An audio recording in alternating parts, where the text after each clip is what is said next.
So the saying is, anxiety is a symptom of being disconnected from ourselves. What is that disconnection? Welcome back to another opportunity to learn, to unlearn, to grow and evolve together as a community, because there are many other people on the same journey as you. You are not alone, including myself. And to uncover that further, to dive into that learning, to dive into that evolution today, I want to drop in to the phrase that I say all the time, which is anxiety is a symptom of being disconnected from ourselves. And I say that really frequently because it's what liberated me, and it allows us an entirely new perspective on healing, shifting our anxiety, shifting our experience of life and challenges in general. So the saying is, anxiety is a symptom of being disconnected from ourselves. What is that disconnection? What is that disconnection that is leading to the anxiety? That is what we're diving into today. So to understand that, the first part that we need to understand is that we have multiple parts of ourselves, which internal family systems therapy teaches us. We have number one, and this is the most important piece to understand, is we have our core self. This is like our pure essence. This is where the joy comes from. This is where the creativity comes from. This is what is known as our higher self, as our authentic self, as our intuitive self. And when we can live from that place, that's where we experience the peace and the power. We know what our needs are, we know what our values are, and we can live in alignment with who we truly are. Now that's number one. Number two is, outside of that core self, we have another layer of ourselves. And that other layer is what I like to call our conditioned self, if you watch some of my past YouTube videos. And our conditioned self is made up of patterns, perspectives, beliefs, habits, ways of being in the world that are habituous, right? And these conditioned self is where we start to get into that disconnection that we're starting to unpack here. Because what lies within the conditioned self is what I call shadow protectors, or masks, that were birthed to protect our core self, our system, from experiencing some sort of pain, from experiencing some sort of discomfort. And so when I talk about being disconnected from ourselves, it's often because we are living with a mask on our face so that we could protect ourselves from feeling a specific way or feeling a specific style of pain. Now you're probably like, okay, well, Marcello, where does that come from? Where do those masks come from? Where does that disconnection actually come from?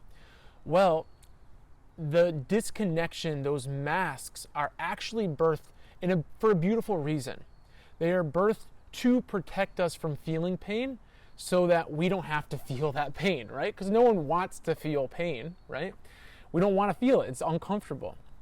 And so what happens is, often in the earliest years of life, between birth and about 5 to 7 years old, is when these masks start to be born.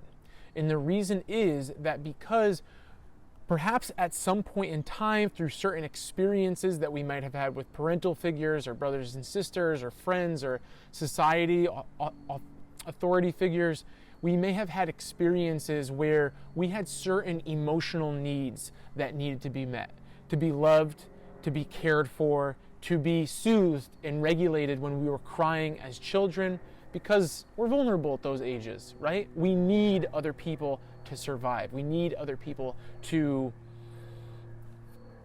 really thrive in this world. We're a social species. And so what can happen is, during those times when we have those needs, those emotional or physical needs, they may go unmet on a spectrum, where maybe we're just crying and we're not getting the attention that we so deeply need in those moments. Or the further end of the spectrum, the more intense side of the spectrum, is maybe we were abandoned by our parental figures. Maybe there's a trauma around literally being left by the people that were there to care for us.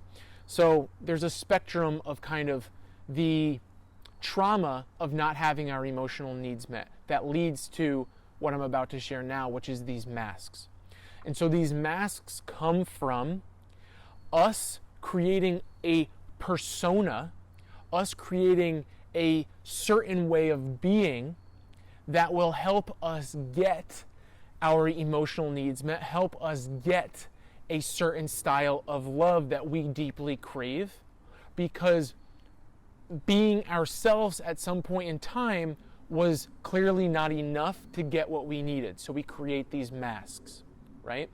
So for example, some people will express that they had fathers that were really hard on them, that did not give them that love, always needed more performance out of them, better grades out of them, needed them to stop crying, to be stronger. And that type of parental figure breeds in the child that they need to be a particular way in order for them to receive the love from their father, from this very important caregiving person in their life.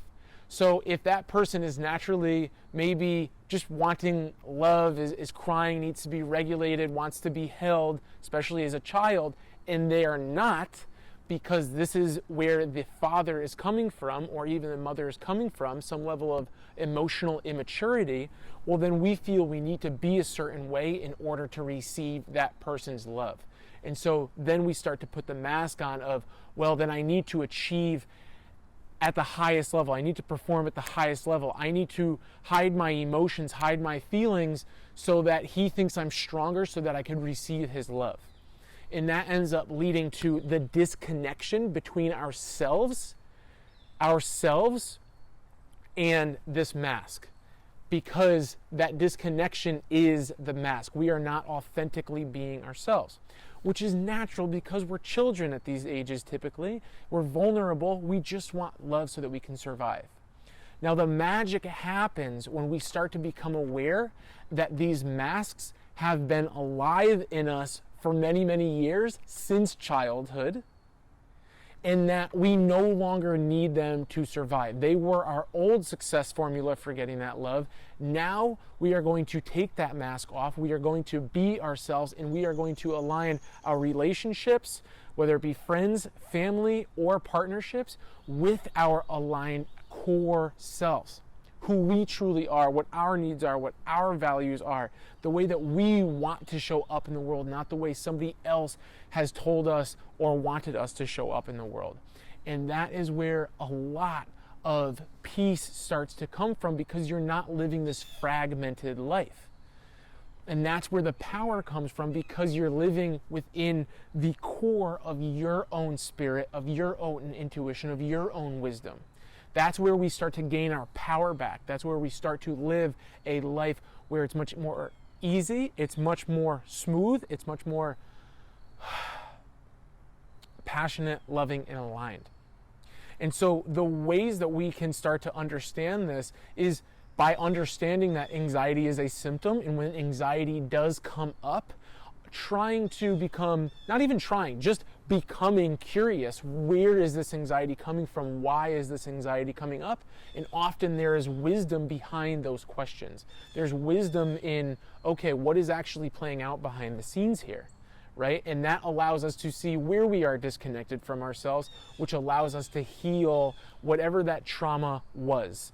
And again, trauma is a big word, but traumas can be as small as not having certain emotional needs met, or as big as literally being abandoned.